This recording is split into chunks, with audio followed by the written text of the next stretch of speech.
Welcome. This is Meghan. We gave her a haircut, and the haircut is really 2 or 3 different parts that come together to create one look. All of the parts really are about the character of the haircut and trying to draw out as many different looks as we can, just by very subtly going in and creating a lot of different lengths. Let's have a look. This is Meghan, and I want to start the haircut with a consultation. Just checking through, making sure that I've got enough length and enough weight in her hair that if I do undercut, that I have enough length to cover and not disrupt the sort of quality of the outside line. And consultations really, for me, are the ultimate in collecting all the information to allow you to do a great haircut, give great service, products, everything's right up front. So when we move through the haircut, we have a better understanding of where we're going. And beautiful, naturally red hair. And what I'm really looking for is the consistency in the weight, because I want to do a haircut that has quite a lot of undercutting, and just making sure that I do have the hair to cover and support that difference in lengths. So we just tie it up.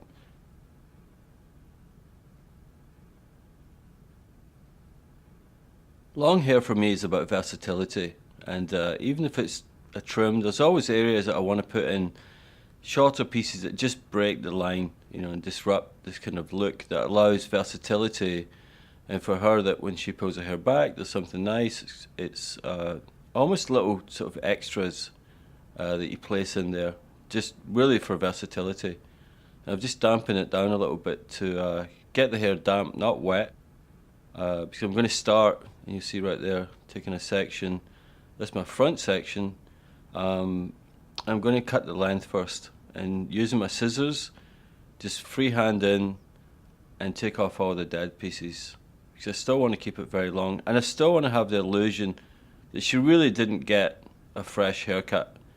I want the haircut to look a little bit more lived in, so getting those ends a little bit more translucent, and also by putting that length in there is creating a new weight line that will allow me to go through the underneath and create those shorter lengths. And looks like this, they go back for me to people, in the 50s and 40s when, 50s and 60s for like Bordeaux, and all those haircuts that were done really with the finished look in mind. Haircuts back in the day, they were never really just wash and wear. They were cut to be set, be, shampoo and set, to be backcombed, to create all these varying looks that we call these sort of classic and kind of nostalgic looks. So when I go through, I really want to do a combination that I know where I want to go with the styling, but I also want to give her a haircut that she could just wash and wear. So there's a balance between the classic and modern, and as I was saying, I just want those ends to be a little bit more translucent, so not cutting in too many hard lines. And I'll continue just pulling everything from the back forward to get that line in there, and then we can adjust the back as we get round to it. Cutting hair, I've been cutting hair for a long time, so I understand graduation, I understand the movement, where we pull hair from around the head, what happens to it. So it allows me to be a little bit more precise about where I want to go. And when I say precise, I'm not talking that I'm measuring, the lengths to make sure they're even, but the precision is in the finished look. So getting through this other side, and I just stood her up because, sometimes when people are sitting and the hair are really long, it can just disturb the outside line. And more importantly for me here is that I can see right away where those lines are working in. So using those big giant scissors, it just gets through there. And I could use a razor here, but I just want a little bit more strength, so it's just easier to go in with the scissors and do it that way. Because comfort when you're cutting hair is so important. you know, that we don't look like we're doing a yoga class or straining to get the things done. So redampening, I'm going to work through and start to do the undercut. And undercut, usually when people hear that, they think of like shaved underneath and, you know, or very, very short. On long hair, it's really the lengths that you choose. You could, you know, absolutely go through and cut the hair very short. But for me, I want to create like a bob through the underneath. Then that's my key to where I'm going to cut internally. So I'm starting through the side. I've got a section running from the center part down above the ear where the hair would naturally fall. And I'm going to use the razor just to cut in this line here, choosing my length and then working back and just sloping down a little bit, maybe a couple of inches, and just cutting in, get more weight through there, so I'll take the weight out, which then is cutting the length. So quite quickly I've established that section through the underneath. And these become very key parts of the haircut, as you'll see later when we start to style it. But it's a rough sort of area. Sorry, it's a rough length, and then we can always sharpen it up. But checking that, you know, obviously anything I drop over the top, it's going to have enough weight to it and the integrity. So now I want to go in and start to cut in lengths that drop over, working from the back to the front. That's my outside shape now. Quite large sections. The sections, when you're razor cutting, it's not the size of it, but really what's in your hand. Through here, I'm starting in about where I cut the length of the underneath, so we have this continuity of lengths that sort of come together and just break up this front area.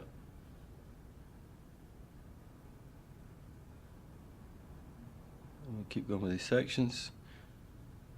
Come through to the other side and take that section. You know, the sections vary.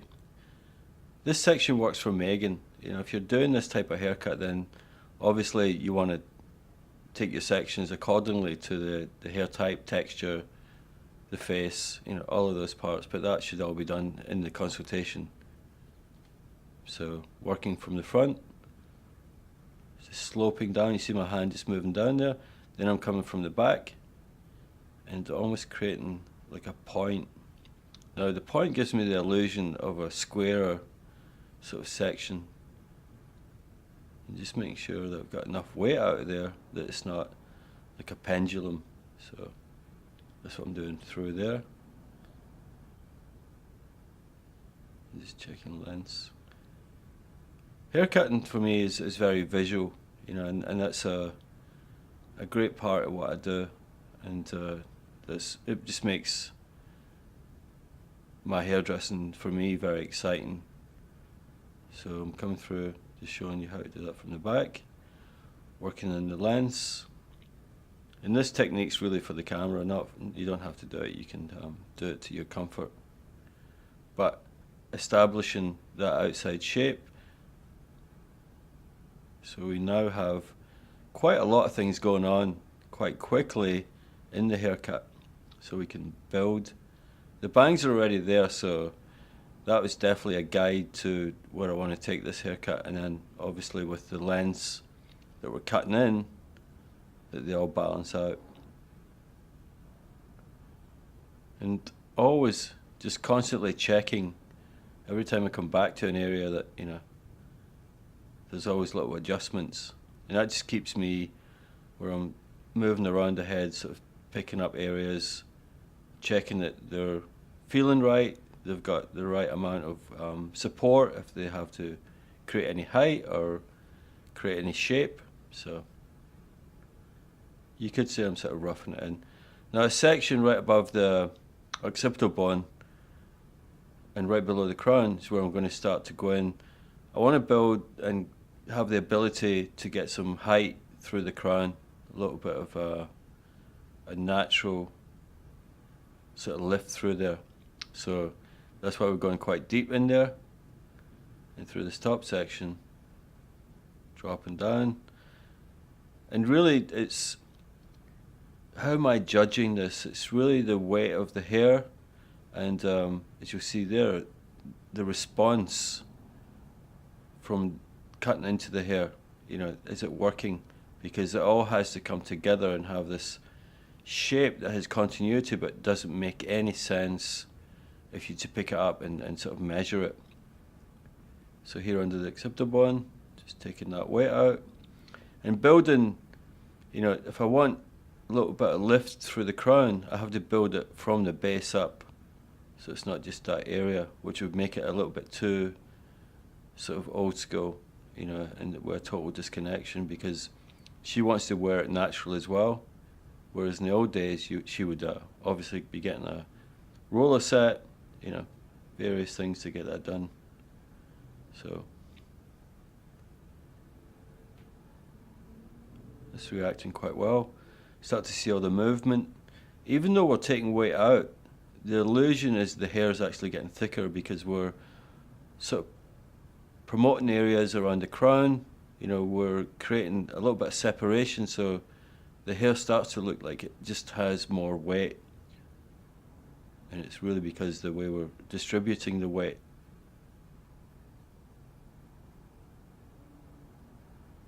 It's looking good. Then pulling everything back from the front. Just checking we have all that sort of lined up together. And where there's a little bit more weight, just take that out.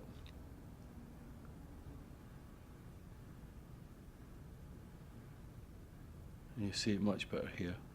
You can see those parts. And where I go in, really just through the surface and just breaking the surface texture.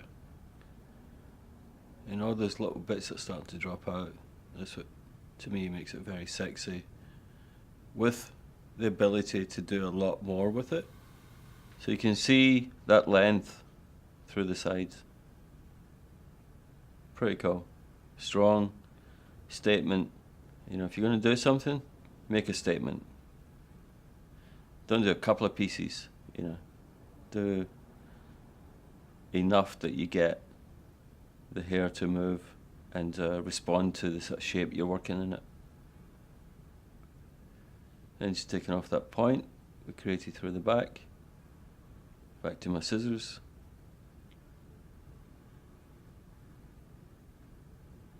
And it looks, I mean, the amount of hair that we cut into there, because it's a razor, it still has this great flow. It just blends together. And use a little bit more of the one to see and make sure that everything I sort of thought about in this sort of consultation is coming together. And already I can see quite a difference just in the sort of attitude of the haircut. Now we just have to push around and see. That's very cool.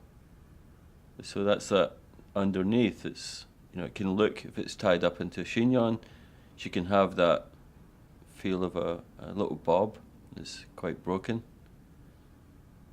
And once we fix the bangs, we should be in better shape. So it's not a solid line, but it has the ability to look quite strong, depending on how you want to style it.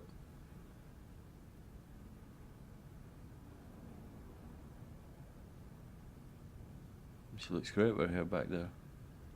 So with the bangs, I want to sort of do the center light, which means just taking a little bit more weight out of the middle. Now what that's going to do is give me the illusion that they could be round by doing that through the front, or keeping them quite square. So using the tip of the razor, taking that weight out, a little bit of the flat of the blade there, but that's really the only area that I'm going to cut into the hair, because that's the most important part. And when you make a decision about these types of things, you know, you have to commit to it. and it just gives a almost a kind of 70s feel to it, or late 60s, where there was always that softness through the middle.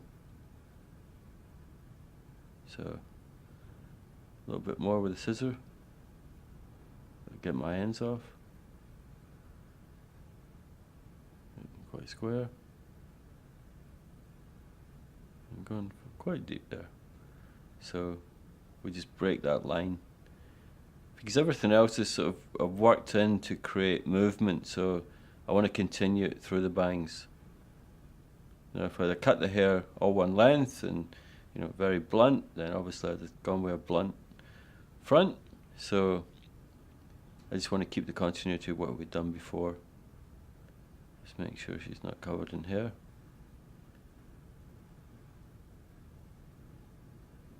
It's working out quite good.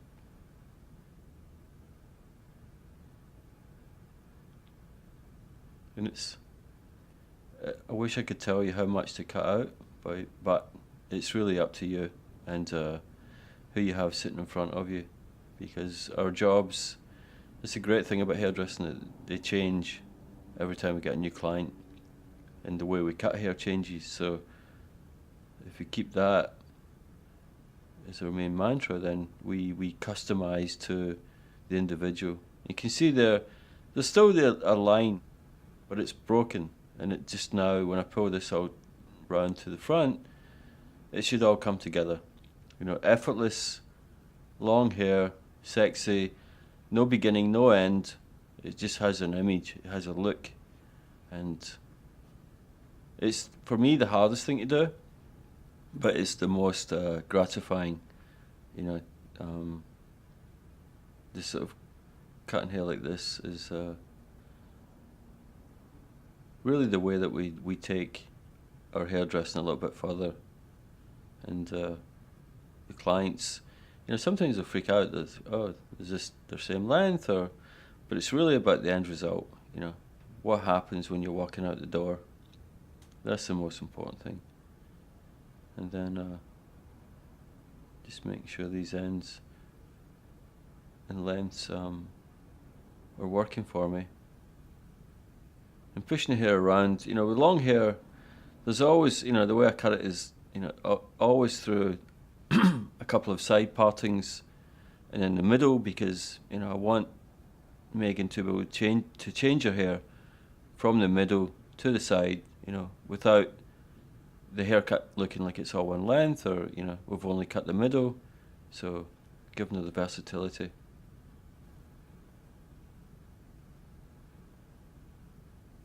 Now we'll take this top area, bring it round, just checking that, are we getting enough lift there? Now this is without products, it's just shampoo and one, so if I'm getting a response here, then I'm in a good place. Because when I add products, it's just going to blow up. And when we do add the products, it's important that the client or the model just see an instant sort of change when we put on like a Dallas spray or a conformist or something like that. And we look very cool when we do that stuff. So a little bit more through the crown. I'm going very deep there because I do want lift.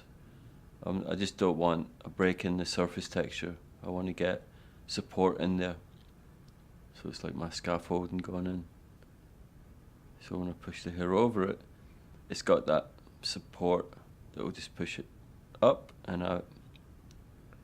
And you can see the hair's reacting quite well. So constantly moving, constantly checking. What are we getting? Is it enough? Because it's never too much. For me anyway, because, I leave myself the space to adjust and rethink before I'm going to call it. So a little bit more through the center. Just break that. Yep. That's looking good. And sometimes, I'll use a combination where I'll use the razor and then I'll drop over with the scissor. And here just another couple of lengths. They'll push back into the back and break that as well, so, but without giving me any demarcation. Now we're looking for the products, and we're going to use Dallas. I got that brush in my back pocket. Makes me look like I got a big bum. So roots, because we want to get lift, and then I'll brush it through into the ends. If I was doing a different kind of blow dry here, I might go through section by section, but I just want to get the roots with the product and take it from there. A little bit on my hands. There you go. That's how it does the bangs. And really concentrating on that back area because I do want lift. And if we get enough on the roots, when we comb it through, it's getting to those longer lengths. And even here, just through the underneath. You know, applying product is so important to the end result.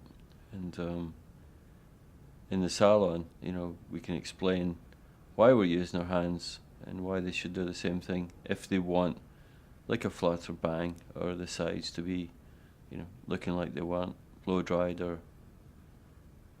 a big round brush blow dry.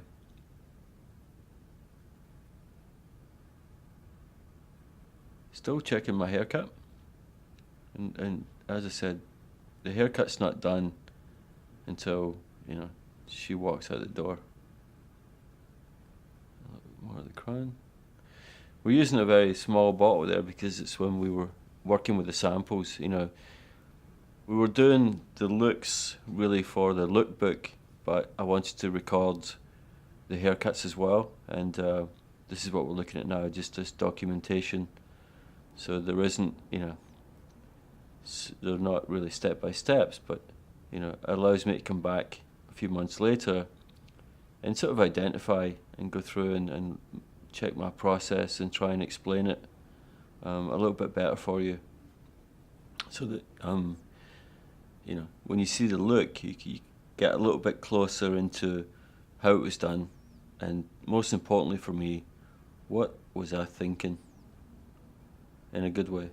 So I've got my tiny little brush. It's actually a beard brush, not because I've got a beard, but because they're great little brushes and easy in the pocket. So she thought that was funny too.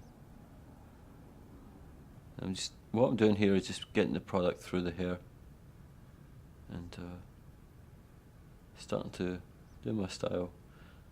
I'm a big lover of sort of hand-dried, simple dries, you know, for the first sort of look, and just shows the client that they don't have to do a lot to look great. So, you know, I think a lot of us just go in right away with a brush and to take the look to another place, and you know, it's a great look, but I like to just see how my haircut's really living up to the idea from the process and where it is now, because there's always a little bit of change, because, you know, it's her hair, the texture's different every time we do it. So, but the bottom line is it's got to look amazing. So that's the direction we go in.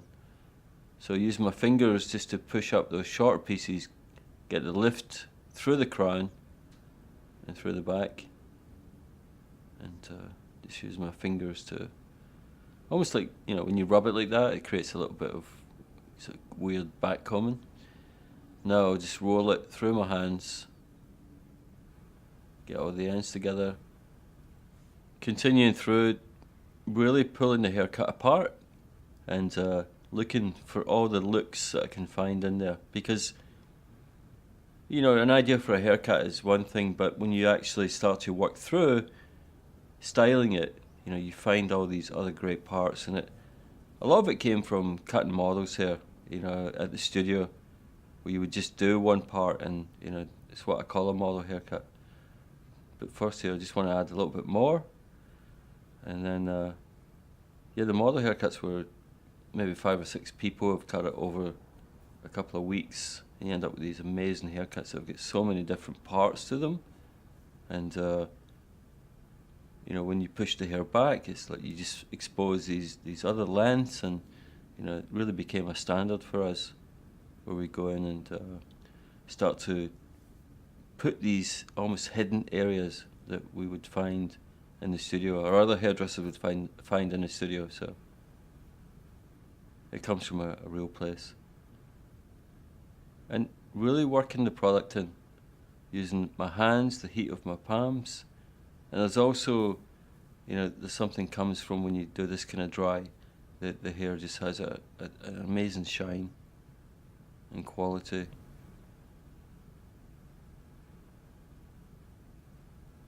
When I was an assistant in Scotland, we had to hand dry all of our haircuts because it was the end of the Sassoon era, the Sassoon era, and the haircuts were just standalone, so we had to learn how to do the dries just with our hands.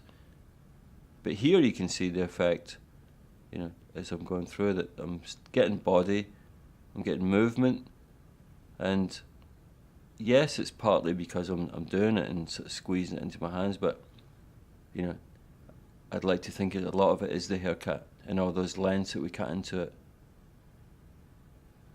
So give her a little bit of a shake, and that's good enough. Just pull it all apart.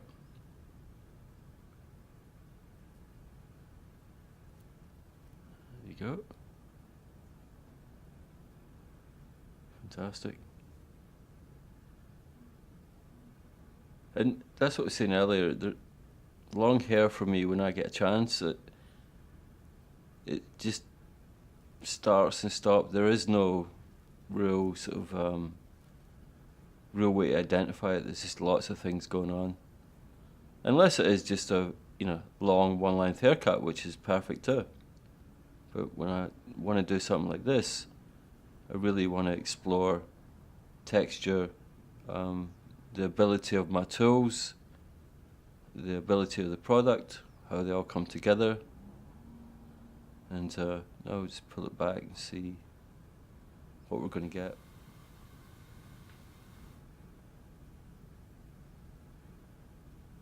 So I took my large round brush and just smoothing out the ends a little bit.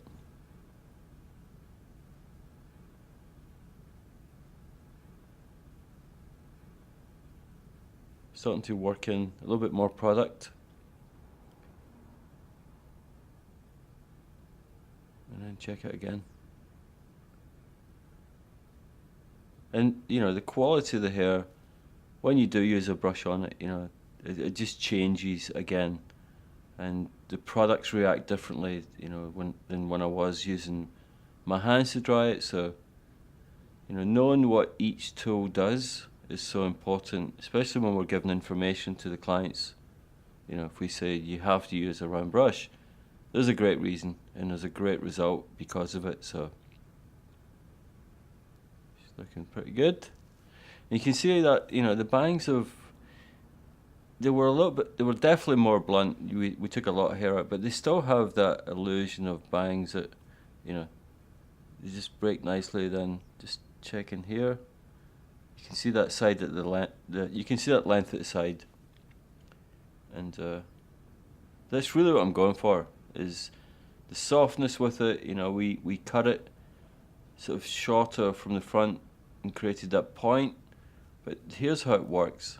You know, it's if I cut a very hard line, it would be a completely different haircut. So I'm just going to use some outer space. And I'm going to use the outer space to set it because I'm going to send her to makeup and have Dina work on the makeup, bring her back, take this out, and we'll take the styling to the next level. So here we go. Just checking that's living in the right place. And we'll take the cape off. And we use these capes really because I want to see what's going on as much as possible. and they're kind of crazy. They wouldn't work in the salon, or maybe they would, but it just allows us to see shape and everything. And I think I was signaling that it was done, and we'll go to makeup. So back from makeup, using the brush, just cleaning everything up and smooth. Before we go and start to do, I'm going to use my hot rollers and get a little bit of body in there. And I could do it with a blow dryer and a brush, but I love the hot rollers. They give a texture that you don't get. And even just from the chignon in the back there, just tying that back, you get a nice kind of soft wave. And it's something I tell my clients, you know, you can leave the house with some product in your hair, tie it back, get to work at lunchtime, take it out, or in the evening, you've got a completely different look, and a very natural look as well. So always thinking on ways of how to style the hair. And you see that cool wave in there. Remember, we did use the blow dryer on the ends and the brush, so it's smoothed it out rather than just taking it from shampoo and conditioner and wrapping it up. So I'm going to use the outer space really to get some more product in there before I use the hot rollers. And I always buy these cheap hot rollers either from Goodwill or anywhere I can find them, because I usually give them away, or I was giving them away to my clients. But you can buy amazing ones that are, you know, ceramic and timed and heat, but I sort of used to go with the old school. So I'm going to let this sort of fast forward through and doing a clumsy roller set. I'm sure Garen will kill me when he sees this one. So it looks like she did it herself, which is perfect. I'm a big fan of people doing their own hair and how it looks, but then as hairdressers we take it a little bit further. Just using my do-rag and holding it in there. I don't have a hairnet at the studio, so this works just as well, or a beanie, or whatever you can sort of figure out to hold it all together.